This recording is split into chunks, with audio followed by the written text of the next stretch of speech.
What's up, y'all? Welcome back to the Top Flight Podcast. You know what it is. You know what we're here to do on screen today. Beautiful Austin, Texas. I'm with the boys. We got Primo here on screen. I don't know if he's to my left or to my right or top or bottom. We got Neff also making his debut on the Top Flight Podcast. My G, Neff.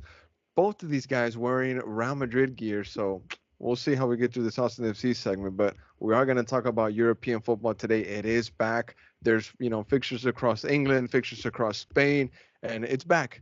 It's actually back, and it's lovely scenes all over Europe because club football is back. So Primo, starting off with you, mate, how are you doing?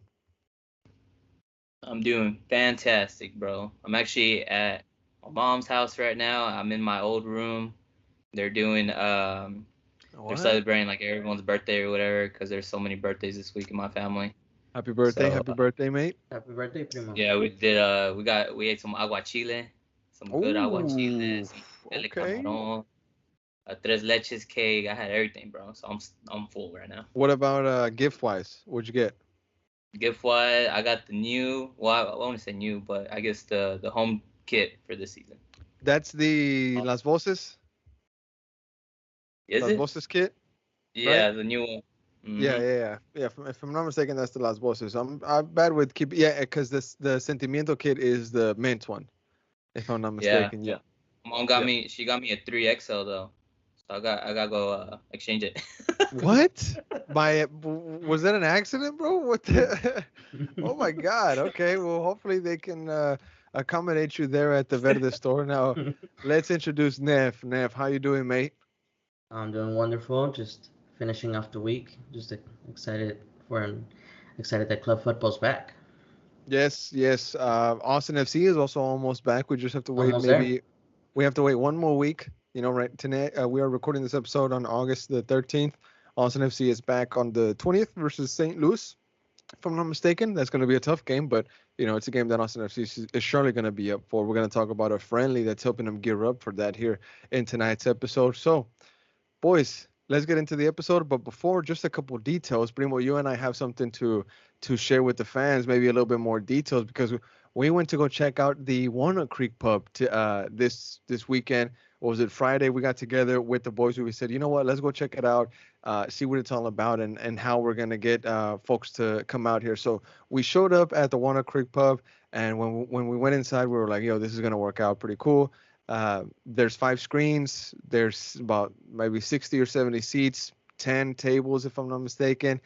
There's space also outside, like a patio area. There's no TV in the outside patio area, so the watching is for sure going to be going on inside. And then also there is a microphone there, so with the speaker set up, I guess, for like karaoke night. So we're going to take over that, and we're going to use it to kind of have a live Twitter space, a live post-match discussion there after the match is over. So after the game is over, if you don't gotta be anywhere, stay, and we'll have a like Twitter space discussion there after the match. But I want to ask you, Primo, what did you think of it whenever you went to go see it? I liked it. I liked it. It's a real. I guess it's real homey. You feel good being in there. There's a lot of I agree. Austin FC decor. They got a lot of scarves. So they definitely play Austin FC games there. Yes. The bar setup was nice. It looks like the bartenders take care of you. So really good environment. Parking is limited, so we suggest that you try to carpool as much as you can. Take an Uber if you can. The parking is limited. That's the only thing. But other than that, it's gonna be a good time. Yes, I saw some Austin FC gear, just like you pointed out, Primo. And one thing that I saw was some Fighting Leslie's gear. And shout out to my homie Aggie, because he actually sent me a care package to my crib, and I got it here. I just opened it right now. Got a cap, boom. Got a little koozie action. But he sent me about 5 of them, so we're gonna have them on the table in studio whenever we get back, right? So I got the hat, the koozies, but this looks like it's gonna be my favorite thing, bro. Because check it out, I even got a shirt. Boom, I'm showing y'all. Bro, that logo is sick, bro. I love that logo. Boom, shout out to the Fighting Leslies. Thank you for the swag.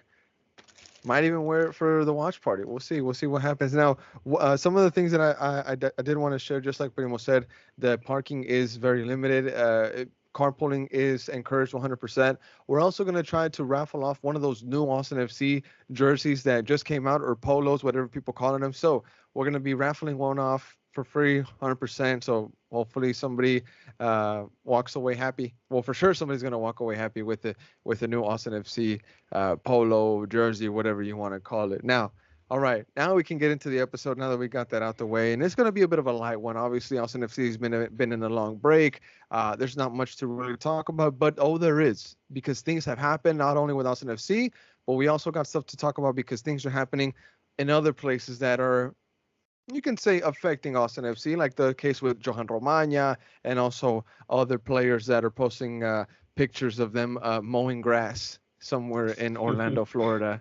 Profe gets mad whenever we post about that. He's like, stop posting them. And also Fagu, which is an LA Galaxy player who is in Austin, enjoying his time because his family is here, his newborn baby is here. So I'm pretty sure that we're going to see more of Fagundes in Austin as the season progresses when he has breaks. I think that's something that's going to happen. But one of the first things that I did want to talk about on tonight's episode was the season ticket renewal. That was something that came out in the Austin FC community news.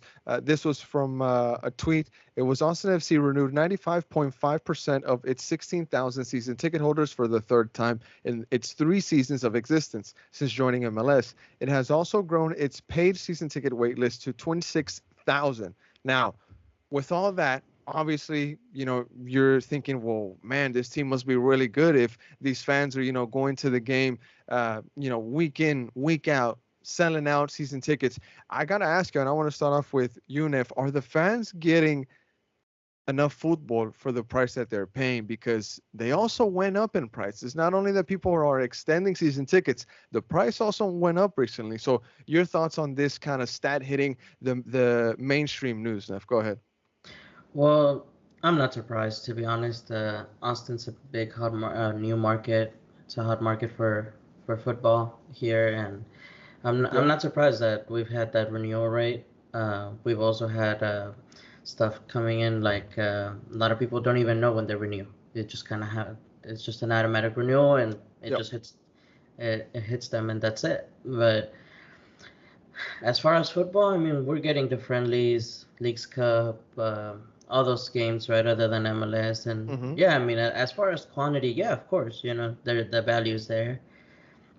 But to me, as a season ticket holder from day one, I feel like we could definitely be getting a lot of more value to it than we currently have. I mean, compared to other teams. I know ATL treats their season ticket holders.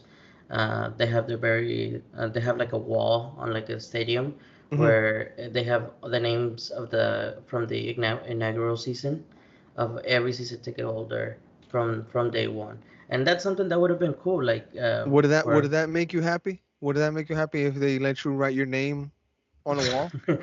No, but I mean, not necessarily, but it's like the gesture, right? So I see. Yeah, it's not just that. I mean, you also have like you have certain events that there's no real exclusivity to being a season ticket holder other than having the tickets up front. Now, the tweet came from Alex M. Silverman. It was released August 9th at just after 10 o'clock in the morning, August 9th. Now, it had a lot of people talking on social media. This was released on Twitter. We had George, our very own George from Austin FC community. He says, sources, I hope it's not FO. But, I mean, who else would it come from? You know what I'm saying? So, Jorge right there, very skeptical. Profe, he replied to that tweet. He says, always a sellout, but never full. And then we had at the Mr. Hammer. He says, I'm honestly shocked. So some people were kind of like, really? I thought people were going to maybe cut back on Austin FC because some people were saying that they weren't getting the best level of football. But I want to get Primo's take on this because, Primo, unlike Neff, you are not a season ticket holder, if I'm not mistaken. So what do you think? Is it more beneficial to not have a season ticket, or do you think it is more beneficial if you are part of the season ticket holders group? Man, if you go to as many games as I do, it's for sure a benefit to be. You go to a lot. You go to a Yeah, I lot. go to a lot of games, and every time I go, I wish I was a ticket season holder. So Okay. All I right. am on that waiting list. I'm still waiting. I've been waiting for like over a year, but that list is just getting bigger. People are still renewing their tickets, Yeah. so who Yeah. knows when I'm gonna get my chance. But as soon as I get it, I'm gonna make sure I drop that bag. So does Nev sound a little spoiled to you? A Does he little sound a bit, little spoiled? Just a little little bit, bit, right? I bit. mean, just a I bit. I will It's say it's that a struggle out here to get a ticket, man. Come on, no, man. and that's understandable, but you gotta see it as for what you're paying, right? Because For sure. we are having we have the higher end tickets, right? Like not higher Hmm. end, but we pay the higher prices Yes. than other teams. And other teams, other season ticket holders for other teams are getting more out of their season ticket than we are, right? Now, Because we get the one event a year, and l- even the events that like exclusive to season ticket holders, they're not really exclusive at all. let's also not forget that the club has included in the package, games like CCL, Leagues Cup Yeah, games. Those are also part of the package where we didn't have to necessarily go out of our way. They just appeared in our account as season ticket holders. Now, before we go on to one of the next topics, I wanted to mention how there was some talk on the Inter Miami kind of realm of things that they didn't get that I guess privilege first that Austin right. FC had because their team didn't include that into their package, unlike Austin FC. So that's something there that the club is doing for the fan by including those Leagues Cup games, Yeah, including those CCO games. So that's something that we can appreciate. No? yeah, but I think at least with the when it comes to Nations League, not Nations League, I'm sorry. Yeah. What is Leagues it? Cup, Leagues Cup. Leagues There you Cup. go. It's more they're saying now that it's a promoter thing, right? That they don't that Inter Miami doesn't have it. And you're gonna have that when you have a player like Messi, who now True, is true. attracting that type of attention. So who are they really want? Do they really want to be giving these tickets out for 20, $35 to the season ticket holders, or are they gonna want to sell it for Hmm. a lot higher, I see. right? So I So think it this is has a something. lot to do with that because This it's is the only team something I've heard of it. this is something that Inter Miami maybe saw in the future then, or just planned for the Yeah. future. They're like, hey, we have this coming up during Leagues Cup. We cannot include these into the package because that's going to be a big L for us. I guess that's Basically, I maybe mean, what you're either trying them to or say. the promoters. I see Yeah. what you're saying. I see what you're saying. Now, I don't want to spend too much time on that. Season ticket rental info was released. Y'all can check it out. Find it on Twitter very easily. I said it was for Alex Silverman, I think. Check him out. One of the next topics we have here on the Top Flight podcast tonight is the friendly between Austin FC and New York City FC. It was closed to the public. It was a bit of a surprise to Austin FC fans. We got tipped off. What was it? Late that night somebody was there or somebody was watching the stream and it was obviously an empty Q2. And then if you did a little bit of digging on Twitter, there was some New York City FC accounts that were in the know of what was going on. I think it was the first tweet came from Blue Balls Pod, Blue Balls New York City FC on August 10th. They said, in case you were worried about our boys getting rusty in this long break, talking about New York City FC. NYCFC is currently en route to face Austin FC in a closed door friendly. And then in parentheses, they say, don't ask the NYCFC admin for a stream, you weirdos. This is a normal thing. Now, this is something that we expected as Austin FC fans. We knew that this was coming because in one of the press conferences, Josh Wolf went on to say, this is a quote. He says, there's some other teams that are knocked out. We certainly want to get a game. That's what we'll have to focus on. Some game with somebody before that game in St. Louis to try and get the intensity right before that game. Now, the St. Louis game is coming up in 7 days on the 20th versus St. Louis, just like he said. So Wolf and Austin FC looking for a game here, soon to get ready for the St. Louis. That was versus New York City FC. Now, what we know from that game, we don't know much, but what we know is that it was 2-1. The goal was scored by CJ Fodry for Austin FC after some bit of a sloppy defending by New York City FC. The assist came from Alex Ring, who was indeed playing in the midfield, but we will get into that here in a bit. We also know that we scored first. So we got scored on twice to lose the game. Also for New York City FC, the goal scorers were Santi Ramirez and Alonso Martinez. They scored for New York City. Let's see. And based off of that, starting off with you, Primo, I want to ask you, what do we get from this friendly? Are you looking too much into the score, or do you just care that nobody was injured and the boys got some time in? Because it wasn't 90 minutes, it was two 60-minute periods. So what are your thoughts on that, Primo? I think it was good for us to play that friendly for sure. This break was super long for us. Super.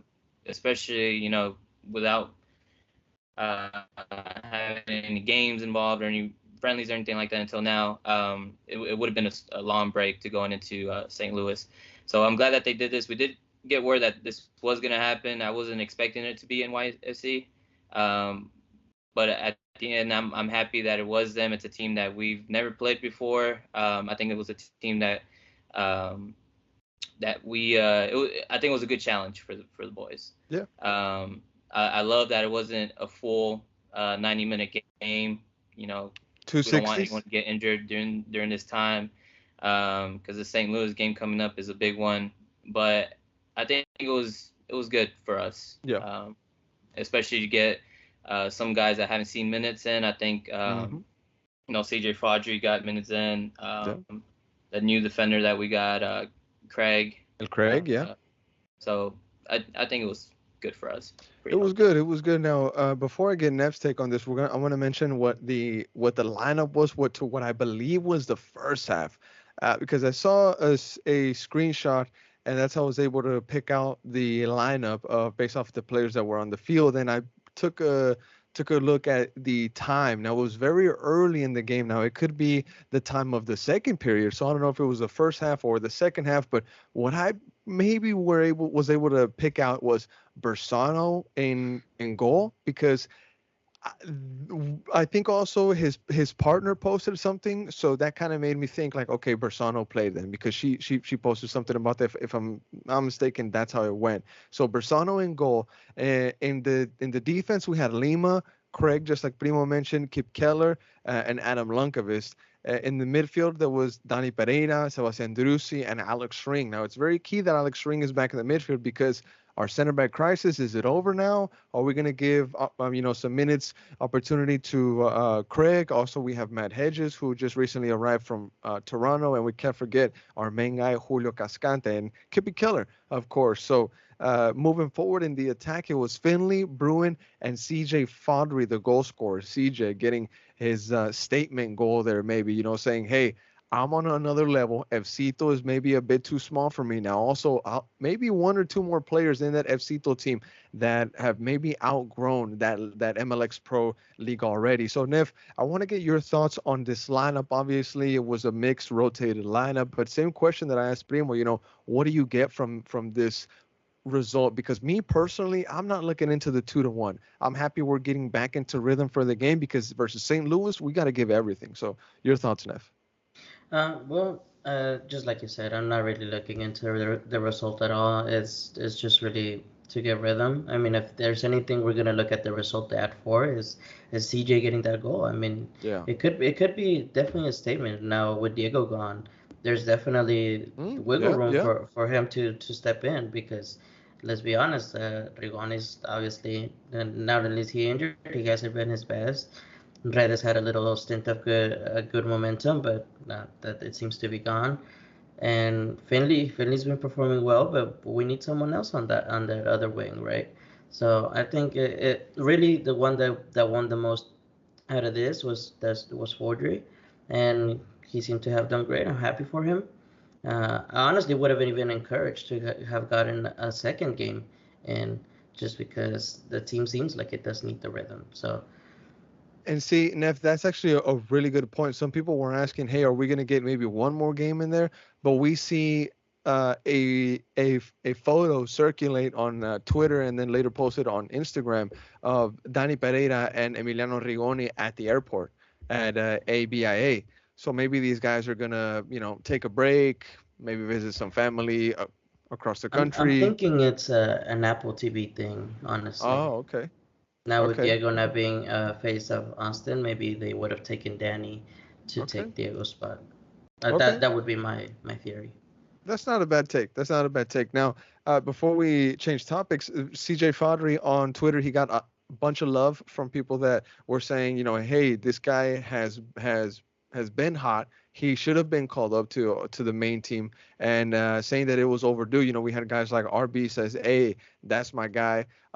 And then we had guys like Tucker Chamberlain. He goes onto Twitter to say losing to a struggling bottom table club, very on brand for Wolves. So there was mixed feelings about this game. Some people happy for CJ Fodry. Some people were very upset that we lost at home, closed doors against New York City FC. So maybe some people looking into the result just a little bit too much. But hey, that's gonna happen all the time. It's gonna happen all the time. Now, Yeah. let's see. Anything else we can add to this friendly? It was mysterious, but we got some bits of information here and there. Anything else we can add to this? I think it does well to the team, to be honest, for them to kind of keep it at a close circle. I mean, it's not games like these aren't to try tactics or anything. Like I said, it's just to keep rhythm. Hmm. And you don't, the team's also coming off of a really like bad stretch and international wise, right? And the mental aspect for the players. So it's probably not wouldn't be the worst thing to, be able to play in the stadium, closed doors, and just kind of get And that off their and chest. honestly, not only do we have a tough St. Louis coming up, boys, after St. Louis, we have a tough run of games, y'all. We have Yep. St. Louis, FC Dallas, Seattle, New England, Portland, New York Red Bulls, the Galaxy, and then we maybe take a break against Colorado Rapids. I mean, until That's until tough. the end until the end of September, we're gonna be we're gonna be, I guess, busy. You can say. I mean, Yeah. these games coming up, they're just no slouch teams, bro. This is gonna be tough. Primo, anything you want to add, mate? No, I mean like both of you guys mentioned. I'm just glad that the club did this for the team. They arranged a game against a really good team competitor. So They're all right. They're all right. so so yeah, we gotta get in rhythm, man. It's those tough games are coming up. That's true, bro. That's true. Now, I want to get into the next topic, boys. We have here the list of free agents. Now, this is something that was released by the MLSPA. This is something that this information was known, I guess, by some people already. But the MLSPA put together this list and dropped it and had everybody talking, especially Austin FC fans. We released a graphic on We're Austin TV and on Instagram, on Threads, and I think it also released on Twitter. And pretty much it had the free agents for 2024. Now, there's two categories. One of them is the option to pick up, and the other one is the out of contract. Now, in the option to pick up, we have Will Bruin, Hector Jimenez, Adam Lundqvist, Alex Ring, Memo Rodriguez, who we haven't even seen kick a ball for Austin FC yet, and Maxi Urruti. Now, the only player left is Ethan Finley. We find him, sorry, in the out of contract section. So, very interesting names here. And we were adding up, I guess you could say, the salaries before we started this pod. Neff has that number. The possibility of these players leaving frees up that total sum for Rodo Borrell and Josh Wolf and whoever is in charge of transfers. I guess you can mention maybe Manuel Junco, the chief scout for Austin FC. You give them these ingredients, this money for them to start cooking in the kitchen. So it's a very interesting list because you look at these names and you think, well, some of these guys are not really producing. Some of these guys maybe have to move on. But one of the questions that I had as I was composing this was, can we realistically see all these guys leave Austin FC in one window? I mean, that would be a huge blow for Austin FC in terms of numbers to the squad. So I want to start off with you, Nev. One of the main things that I had on this was obviously who would you bring back? Who would you either pick up their option or in Ethan Finley's case, would you re-sign him? So starting off with you, bro, from these names, who would you bring back? Out of them, I think only really Findlay. I mean, Ring maybe if he takes like a pretty good sized pay cut. Because at the end of the day, not just the value to the club from the beginning, but him as a player, he's not a horrible player, and I wouldn't mind having him in the depth chart. But that number that you were referring to is 3.5 million, which added to the potential 1.9 that Diego would potentially free up. You know, it's a pretty sizable amount of money. Can we sign a good amount of players in the winter with that? I mean, yeah, I mean, especially Rodo knows his market as well as everybody's been portraying him to do so, which I believe he does. But really, only Finley for sure, and maybe Ring. Okay, now I want to add a bit more context to this list. We just dropped these names, and I want to add maybe just a couple more numbers. Ethan Finley, he's on 425,000. He's 33 years old. Just making sure we get that one right this time. He is 33, my G. Hector Jimenez, 85,000. He will be 35 in November, if I'm not mistaken. Will Bruin, 200,000. He'll be 34 in October. Maxi Urruti, he's on 736,000. He's 32. I mean, Maxi earning a lot of money for not many goals, y'all. We got to keep an eye on that one. Memo Rodriguez, 210,000. He's 27, 28, somewhere around there. He's 1995 baby. Alex Ring, DP status, making 1.6 mil. He is 32. Adam Lunkovic, 397,000. He's 29. So very interesting names on that list. And Primo, I want to get your take on that. Now that you've had a bit more information thrown at you, just same question that I asked Neff. Who would you bring back onto the boat? And who are you leaving at the port? I guess you could say. For me, I got 3 guys. Ethan Finley for sure. Okay. I think you can even pay him just a little bit more. Okay. And we'll be good. Give him a raise? Nothing too. Okay. Memo. Memo? Yeah, maybe getting a little bit of a raise. Memo, just because we haven't really seen much of him. So I think he would be good for our depth next year, for sure. Okay. And then I have Lunkovic. Okay. Also. Okay. Lunkovic. Again, for depth. Lunkovic, I think, is not necessarily a must, but it would be smart to keep him because he's learning the system, and Josh Wolf's system. He needs the fullbacks to pretty much push up a lot. I guess you could say, to keep it in simple terms. He hasn't been bad for us either. I mean, he hasn't been great. He's had some mistakes at the back. He's had some mistakes at the back. He has some mistakes. Yeah. But I think overall, solid player for like a league, U.S. Open Cup game or something. Depth, just like you said. Okay. Now, in the comments for that post, we had some fans.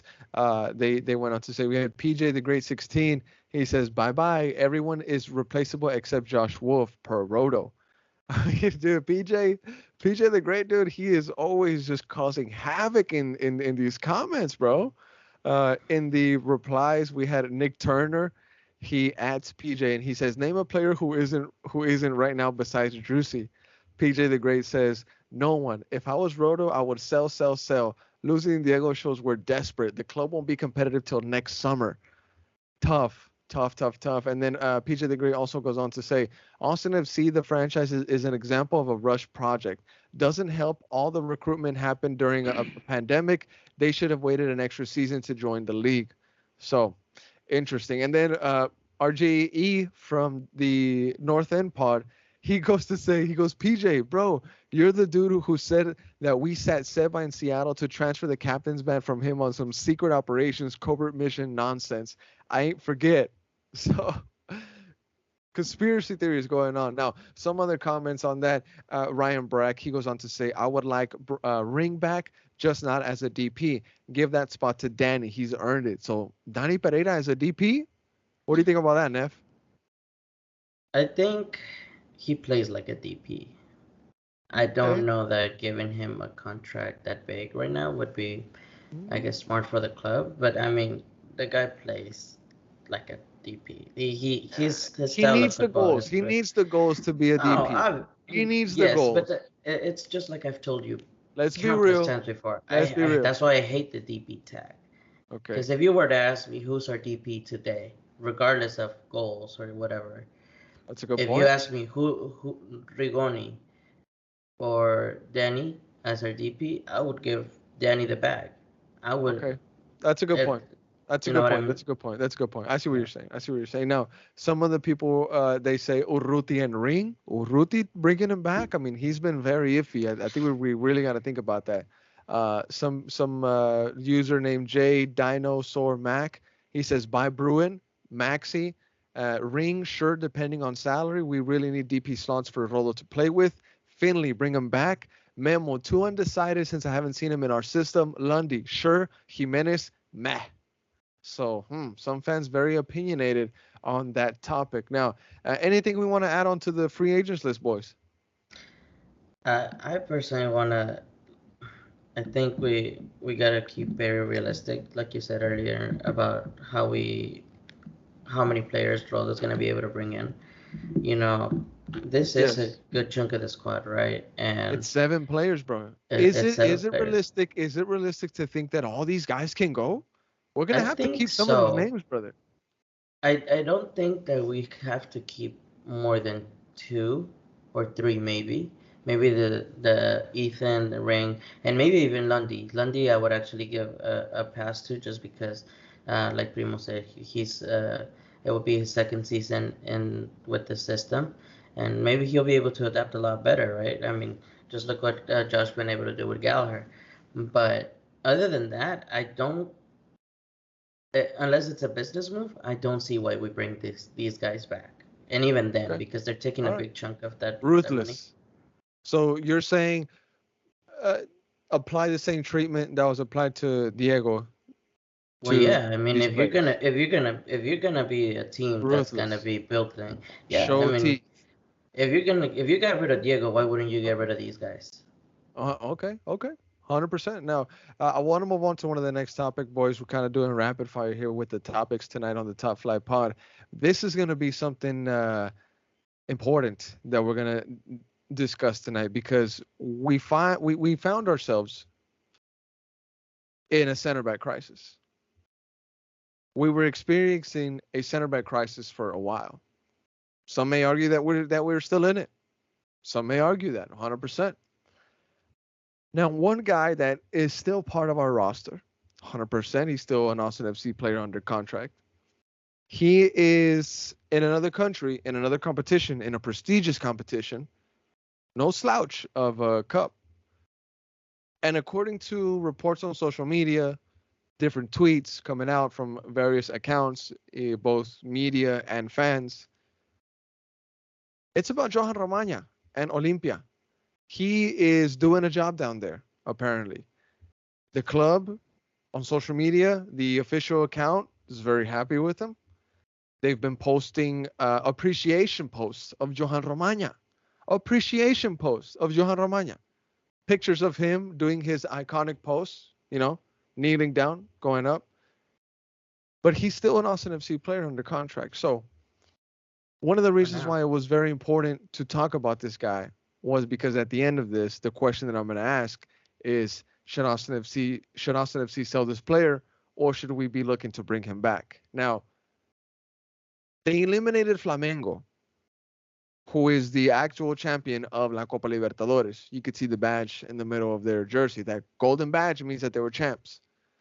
That's not just any little thing. That's something that you sit down and you say, hey, man, that was a magical night. He's going to remember this night for the rest of his career, for the rest of his life. He's going to probably tell his kids about that night that they played this game and he had this kind of performance, because based off of the stuff that I've been seeing on social media, it looks like this guy had a 9 out of 10 performance. Now, real quick, before I go to my G Primo to get his take on what happened with Johan Romana and Flamengo, I want to read this tweet. This is from a big account in Paraguay. The name is @SeñorFutbolPY, probably more than 500,000 followers, maybe more than 200,000, somewhere in that neighborhood, 154,000. They go on to say, last night, a total match by Johan Romana against Flamengo. The Colombian was not dribbled through all night. He completed 42 of his 43 passes, and he was the coach's he was, let's see, that's hard to translate. He was the Dean's footballer with the most clearances together with Mateo Gamarra. I wonder what they mean with by Dean's. Now, they also goes on to say, let's remember that Olimpia must make use of the option at the end of the year. So, Primo, your take on Johan Romana getting a lot of attention, a lot of love from this team in Paraguay.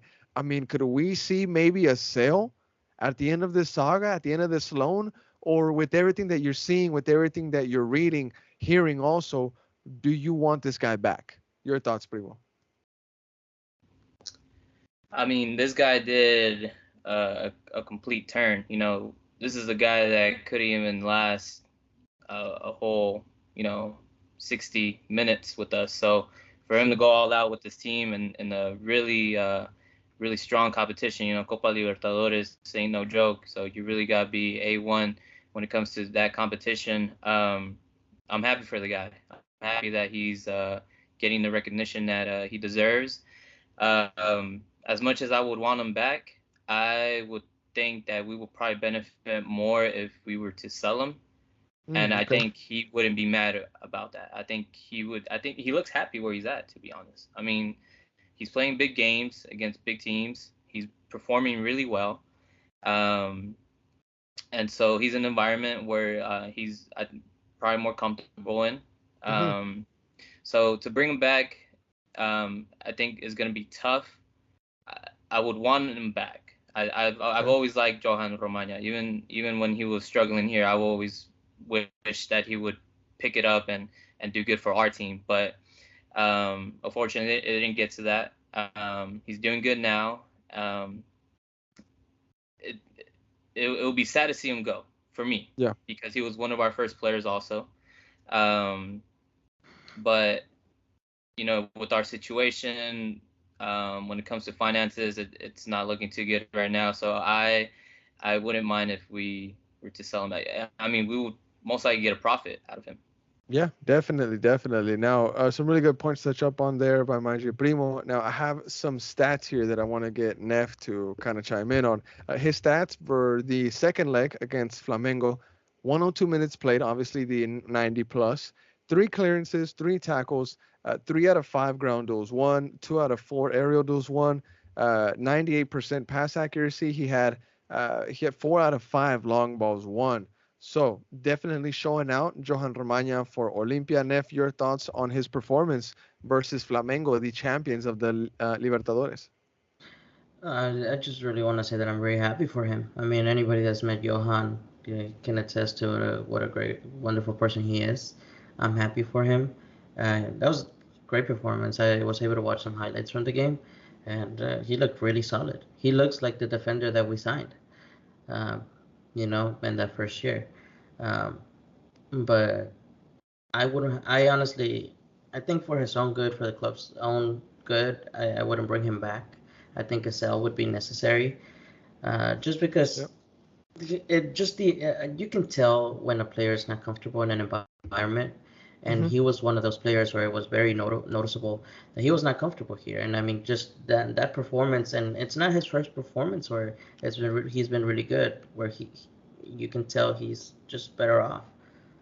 Now, it is something that we need to point out, and if at the beginning of this season, it was noted by Josh Wolf that Romaña arrived unfit, that he arrived overweight. He was very ruthless with his comments publicly on Johan Romana to the media, bro. And Johan Romana later went on that day to post on his Instagram story a picture of his six-pack. And he says, fat where? He was like, where? You know what I'm saying? And, that was a bit of a clapback by Johan. Now, even though he had a fantastic game against Flamengo, he did not play today against Cerro Porteño, one of the biggest games in Paraguayan football. Olimpia played Cerro Porteño today. They tied 1-1. Johan Romana did not feature due to a small knock that he picked up against Flamengo. So he has been battling fitness, either Josh Wolf saying that he arrives a bit overweight, or just small injuries that have been taking him out for small periods of time that do accumulate, I guess you can say. Now, the fans from Olimpia are very happy with him. So it's going to be very interesting to see just what they do with Johan Romana at the end of this year.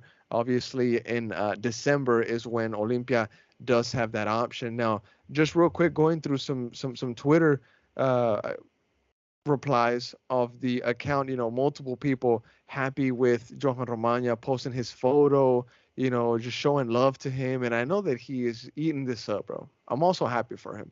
I gotta say. Now, boys, anything y'all want to add on Johan Romana and his current spell right now? I do want to say that with a player like Romaña, which is not very typical, like him, his body build and everything, you have to have a player like that with the right medical staff, right? Yes. So we've seen here in Austin that we our medical staff tends to, or not necessarily them, but we tend to get some of the same injuries, right? We saw like Yeah. what Yeah. 3, 4 That's groin true. injuries at the Yeah. beginning of the season, and then it seemed they never seem to have found that like middle ground with Johan. It was more of like him having to adapt his body to whatever the medical staff here said, and Hmm. sometimes it's not necessarily about that. I mean, sometimes the Pintus, right? One of the greatest medical medicals Uh, of in the course. world. Yeah. It's just Okay. a closest example, but he will attest that he has a specific plan per player, right? Okay. So like what Bellingham gets, Vinny's not gonna get, or just any player in the world, right? So every player is different, and you have to treat them different. I don't know that that's how if our medical staff is operating that way, but it Okay. is very key to a player's fitness. Now, one thing that is some really good points there, Nev. Now, one other thing that I wanted to bring up from the Cerro Porteño and Olimpia game that Johan Romana didn't feature on is if he would have featured, he would have faced off against a Cecilia, friendly opponent, or not, sorry, not a friendly opponent, but a friendly teammate, familiar, yeah, familiar teammate, which is Cecilio Cecilia, Dominguez. Cecilio Dominguez, a player for now Cerro Porteño. He started that game on the left side, left wing. He was subbed off. So Ceci was on the field for Cerro Porteño. Johan Romana did not feature for Olimpia. But if he would have, they would have faced off against each other once teammates in Austin FC, now foes in Paraguay, Cecilio and Johan Romana. Primo, anything you want to add, mate? Um, no, I mean, I just wish everything. I wish the best for Johan Romana. We'll see what the future holds for him and Austin FC. And that's crazy that you brought that Cecilio thing. I had no idea that he played for them. So Yeah, it's crazy how things change in two talk about a years. downfall. Yeah. Talk about a downfall, brother. Hate to see it. Hate to see it. Now, boys, a bit of light news on the Austin FC side of things. I do want to point out that Vigo Ortiz, he loses with Mexico U15s in the final versus USA. USA wins 4-2, and they take that cup. They take that cup home. But he was named in the, I guess, in the team of the tournament, you could say. So one more gem that Austin FC gets to add to their academy um, achievements, I guess you could say. Vigo Ortiz, y'all better watch out for him. Last episode I said Vigo Torres, but it's Vigo Ortiz. My mistake. I'm sorry. So shout out to him for being a young baller. Now I do want to shift gears and I want to get into the European side of things because it's back. The European segment is back. Of course, we get to talk about all the stuff that is going on overseas.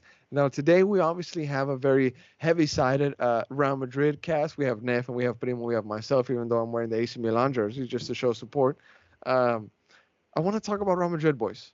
I want to talk about Real Madrid because a lot of stuff has been happening. Now, if you're a Real Madrid fan listening, this segment is for you. So buckle up and tune in because the next couple of minutes are going to be very heavy Real Madrid. I'm sorry, B, whenever you hear this, you're going to have to just fight through it, mate. Now, I have some notes here from my G Eric, the Top Flight Podcast stat and note contributor, topic contributor as well. The first one says Courtois has unfortunately suffered a torn ACL injury during training. Is this the end of the season for Madrid before it even started? That's a good question. Madrid could be looking at Kepa or David De Gea for a Courtois replacement. I think the official one is Kepa, right? I think they're yeah, going to pick up Fabricio, Kepa. So yeah, that's something we're going to come back to. Real Madrid are closing in on a loan deal to sign Kepa as Courtois replacement. No, I could have just read the next one. And the keeper replacement for Courtois has been found. It will be Kepa. So I could have just kept reading, and I would have known. So shout out to my G Eric. Well, some more details here. Courtois, he will join Madrid for a 1-year loan deal, as Courtois will be out for about 6 to 7 months. I've seen somewhere saying 8 months. So interesting to see how long it really is. Real Madrid headed over to San Mamés Barria to face Athletic Club and return home with 3 points. Rodrigo opened the scoring in the 28th minute, and Jude made it 2-0 in the 36th minute, scoring his first La Liga goal in his La Liga debut. Now, before we get into the match there a little bit, I want to talk about the stuff that we mentioned here before, the injury to Courtois and what's going to happen there. Obviously, Kepa arriving. So, Neff, I want to get your take first, mate. What's going to happen with the goalkeeper position? Are we in safe hands with Lunin and Kepa? I trust whoever the club wants to bring in. I mean, we obviously need a first team caliber goalkeeper. I mean, not to shun on London, but he hasn't necessarily shown that he has that starting spot on lock when Courtois is not there. There's been a lot of questions, but I think Courtois is definitely going to be a blow for us. I don't think that season's over at all. Even if you add the Militao ACL injury, which Militao. That and Courtois and Mili being out, that it's heartbreaking. It is. Real quick, Neff, believe it or not, bro, I had people text me laughing emojis saying Militao injured. I think I know one of those people. Militao injured and laughing emojis. Can you believe it? Can you believe that there's people out there that celebrate injuries, bro? Can you believe that? I've seen them. I've seen them. Yeah, there's one that wishes injuries upon players. I mean, that's just disgraceful, honestly. Disgraceful, 100%, 100%, 100%. Now, Primo, your take on the whole Kepa situation. There was rumors that David De Gea was going to arrive. That did not happen. Now, Kepa on loan. I mean, bro, we talked so much trash about him with Chelsea, made fun of this guy so much. Now he's a Real Madrid goalkeeper. I'm kind of worried here, bro. Not my favorite. There was definitely a lot more other names out there that we probably could have brought in, but it's just something that happened so sudden, I think, and the club just had to take action ASAP. True. I would have wanted Bono. I would have wanted him, to be honest. But it is what it is. We got Kepa coming in. Un español. So we'll see how it works out. I think the club obviously didn't trust Lunin enough to have him as a starter goalkeeper, so they had to do something, and it just ended up being Kepa. With the whole Militao situation, it's gonna be tough in that back line, and it's probably gonna have to take some time to adjust. But from what I've seen, Kepa wanted to come to Real Madrid. Kepa was, he was ready. He said bye to his teammates even before the deal was closed. So that's a good sign. Wanted him before. He wants to play for Real Madrid. We want players that want to play for the club. So hopefully, to be fair, who does not want to play for? Who doesn't want to play? Who does not play for Real Madrid? Now, I even heard rumors of Brad Stuver being offered to Real Madrid. There was talks. You laugh, but there was talks. There was talks. Brad Stuver to Real Madrid. Deal fell through moments before closing. The fax machine. The fax machine. Yep. The fax machine. The fax machine hurt Brad Stuver's chances to join Real Madrid. So shout out to Maiji Eric for including that. Now, real quick, Militao. He's out for 6 months. In the game versus Athletic Bilbao, he had a bit of a nasty slip. He hurt what was the official injury? Does anybody know? ACL. Oof. Same as Courtois. Yeah, so he'll be out for the season. Moment of silence, bro.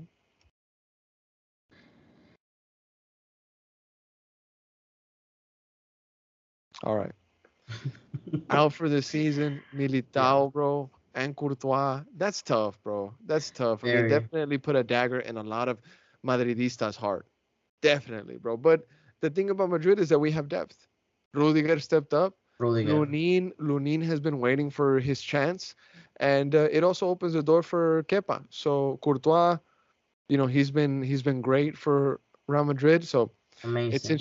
amazing, 100%. So we're definitely gonna miss the guy. Now, moving on with the notes here for the Real Madrid, I want to talk about the game. Now, Madrid won that game 2-0 against Athletic Bilbao. We saw Jude Bellingham and we saw Rodrigo score. Rodrigo obviously getting the first goal of the season, but Jude Bellingham, I want to talk about him just a little bit here, showing a great performance. Some people were comparing him to Zinedine Zidane. I don't know if that's a little bit too much, maybe a little bit too much, but he did get a goal that was a bit of a messed up finish. It wasn't a clean finish. Doesn't matter. Still went into the back of the net. But his dribbling, his body, his movement, his vision really had people saying that he was the second coming of Zinedine Zidane. He's even wearing the same jersey number.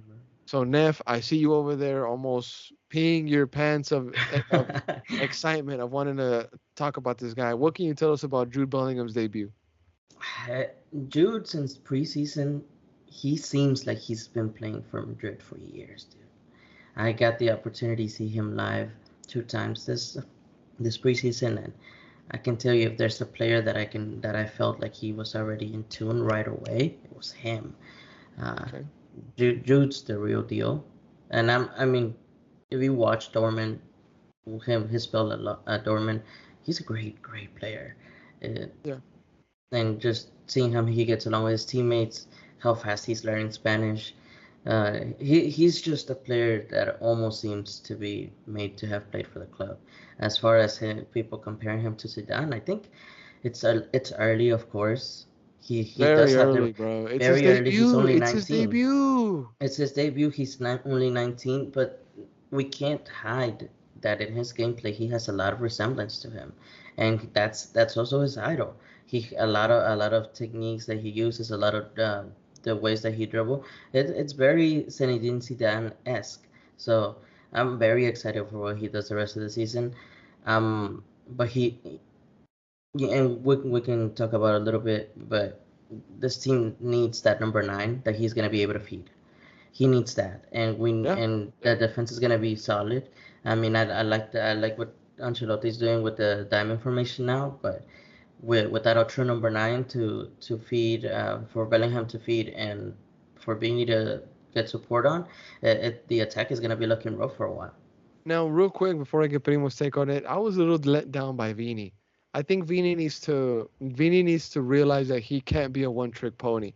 He can't just Mm. rely on his speed, cut back, and see what's up because that only works for X amount of time. So Vini, I love Vini, but I even was thinking this during the game, and it's funny because Rodrigo got the goal, but I was more,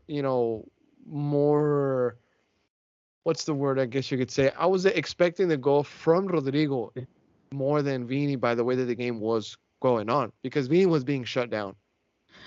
Yes, They know what he and does.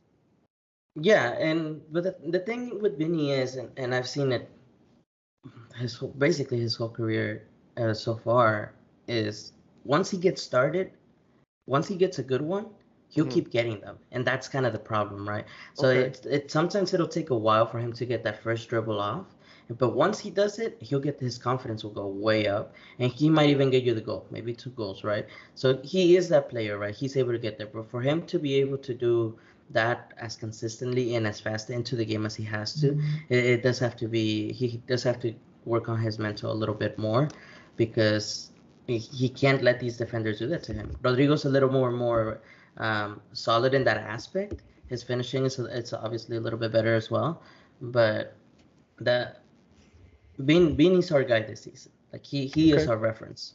All right. Now, Primo, your take on Jude's debut. I know this is a player that you've been very excited about.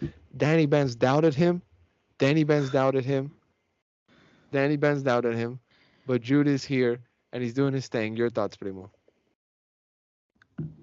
Jude, I was watching the game. I didn't have my glasses on, and I could have sworn I told myself, when did Zidane come out of retirement? Is that Zidane? His name, number 5 in the bag, is that Zidane? And I put my glasses on. Oh wait, that's Jude Bellingham. That's Jude Bellingham. Bro, this guy is amazing on the ball. This guy is so calm and collective. Like Neff said, it just seems like he's been playing for Madrid for years. And I'm just so excited to have Jude Bellingham on our team. We have one of the strongest midfields because of him. And even though the goal was, a little sloppy, it went in the back of the net.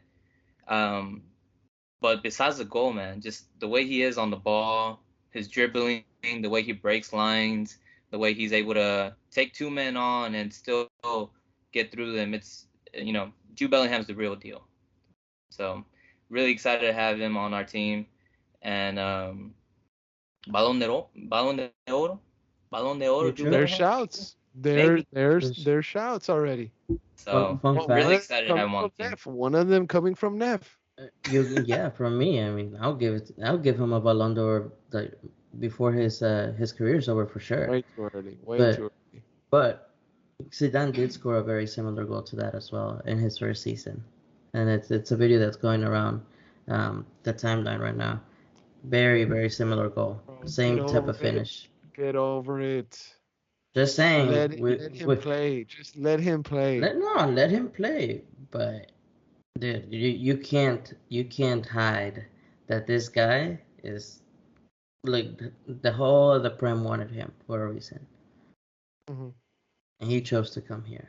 So we're very, very lucky to have him. Yeah, I know, bro. I know. Now, real quick before we close out tonight's pod, we do got to talk about some results maybe around Europe. Arsenal obviously getting the win against Nottingham Forest, scoring the goals against Matt Turner. Congrats to them. Saka getting the man of the match, and also that important goal. But some negative feedback of Arsenal's performance by the Arsenal fans per AFTV. Some saying they may not even compete for fourth after the Nottingham performance. So interesting stuff there. Man City, they beat Burnley 3-0 with the Holland brace in the 4th and 36th minute and a Rodrigo in the 75th minute. Unfortunately, KDB was out the game by the 21st minute as he was subbed off after an apparent injury. So KDB maybe a bit unlucky there. Liverpool 1-1 against Chelsea, up the Chelsea with no sponsor on their jersey. Looks very clean, by the way. I might cop that. But on the Liverpool side, Klopp confirmed that Liverpool have agreed a British record of 111, roughly 140 million transfer fee with Brighton for Moises Caicedo, but reports say that Caicedo has backed off as he is more keen on joining Chelsea. This saga has been going back and forth. So Caicedo to Liverpool, Caicedo to Chelsea. I've seen more recent reports of him going to Chelsea. So yeah, the Here We Go was done already. Really? Fabrizio did it earlier today. Yeah. Wow. And Neymar to Saudi too soon. So. Wow. Sorry, Liverpool fans. Now, moving on. Tottenham, Spurs. Harry Kane is now officially a new Bayern Munich player. Deal for a 4-year contract of a total package of 100 mil plus 20 mil and add-ons. Here we go. Harry Kane leaves the Premier League with the record of the most Premier League goals scored, 213, without ever lifting a title. His total record at Spurs is 435 games, 280 goals, 45 European goals, and 3 Premier League golden boots. Son has been named the new Tottenham Hotspur captain. Primo, I know this is important to you. Just real quick, any words for Harry Kane departing your team in England? I don't know what it is about Harry Kane, man. He can't even win a trophy with Bayern. So they lost, bro. They first opportunity he could have had to win silverware, and it just slipped out of his hands. Well, I wouldn't say it was completely his fault, but it's just tough luck for him. Son being a new captain in Tottenham, very excited for that. Truly deserves it. An amazing player. But we're gonna miss Harry Kane. We're gonna miss Kane, and I think not just in Tottenham, but I think in the Premier League itself. I agree, mate. Now, real quick, Chelsea talk. Tyler Adams will join Chelsea after Chelsea activated his 25 million release clause, but last minute it may collapse as Chelsea wants to prioritize Moises Caicedo. Interesting there. Christopher Nkunku has undergone knee surgery and will be out for nearly 4 months. Tough there. And let's see some other notes on Chelsea. They were tied 1-1 against Liverpool. Chelsea and Liverpool draw 1-1 and have drawn 7 consecutive games in a row. Luis Diaz nets in the 18th minute, but Axel Disasi levels the game in the 37th minute, scoring his Chelsea debut. Both Salah and Chilwell scored, but their goals were called off by VAR. Interesting there. Now that happened in the EPL. Obviously, Cristiano Ronaldo is a big talking point. He won the Arab Cup. He lifted that trophy. Now he's being criticized by some fans because apparently he's celebrating it like a World Cup. Celebrating like a World Cup. Now, I also saw a poll on Twitter, I think it was, or a poll somewhere maybe on Instagram or some graphic that said, I think it was Cabra Football. They said, what is the bigger achievement? Ronaldo winning the Arab Saudi Cup or Messi winning the Leagues Cup? What do y'all think? What is the bigger achievement, the Leagues Cup or the Saudi Arab Cup? I'm gonna keep my mouth shut on this one. You can go ahead, Primo. No, I don't want you to keep it shut. Yeah, I want you to wide open. I want you wide open. I don't know. That's a good question. It's a good comparison, I think. But I'm gonna go with my boy Ronaldo. I think. Okay. I don't know. I think it's what they're doing over there with that league is it's good what they're doing for the league itself. That team had never won that cup, I think, ever. So for Cristiano Ronaldo to go in and completely transform that team, big ups. But I don't know. It's a tough question. At the same time, it's a good comparison to Messi maybe winning the Leagues Cup. You know, he hasn't won it yet. Still has a couple of teams to go through, but the way it's looking, he might just win. So okay, Neff, your thoughts? What's the bigger achievement, winning the Leagues Cup or winning the Saudi Arab League Cup, whatever it's called? I'm sorry if I'm butchering it. Well, it might seem biased, just to anybody that just knows me, but to me, at least the Saudi Cup is a more natural competition, right? So they do get their home and away games in their respective countries and everything. So that alone, it's just a more natural competition. You can then discuss like which teams have higher quality football, this and that. Yes, but as far as that, I'm gonna have to agree with Primo. I mean, to me, it is the bigger achievement just on that alone. But I'm just happy to see Cristiano happy again, right? He's gone through to a lot in Europe.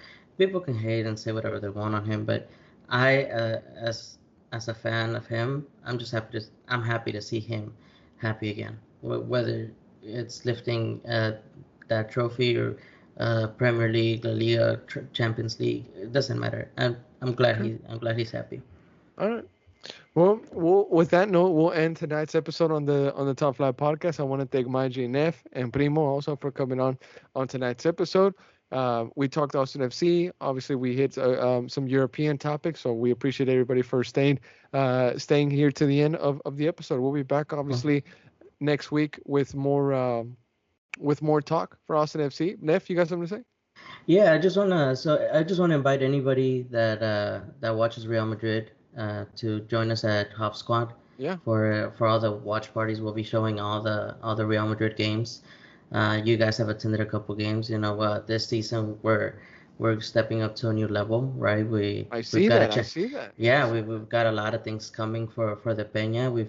One of them is we've got a brand new Champions League trophy. So we'll be showing that for all the fans that want to come by. Just follow us on Instagram at pm.atx and just keep up with us. Join us for a watch party, and hopefully everybody can join us. Primo? Yeah, I just want to bring up one thing, because I know lately we've had fans tell us that there's a lot of Real Madrid bias going around in this pod and stuff. So I'm gonna go in and bring in some Barca news real quick, just a little bit, just real quick. Okay. Xavi got a red card. Rafinha got a direct red card. The game ended in a draw, 0-0.